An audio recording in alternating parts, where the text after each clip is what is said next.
గ్రామానికి చెందినటువంటి కరాటే విద్యార్థులు దిలీప్ కుమార్, కార్తిక్ ఈ ముగ్గురు కూడా కరాటీ నేర్చుకోవడానికి వెళ్తున్న సందర్భంలో పోస్ట్ ఆఫీస్ సమీపంలో ఒక అందాజ 4 తులాల వెండి గొలుసు వీళ్ళకి దొరికింది.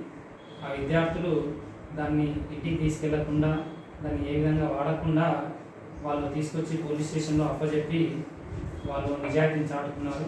మరి చిన్నప్పటి నుంచే ఇట్లాంటి విలువలు గల పిల్లల్ని పెంచినటువంటి తల్లిదండ్రులకు, వారి గురువులకు ప్రత్యేక అభినందనలు తెలియజేస్తున్నాను.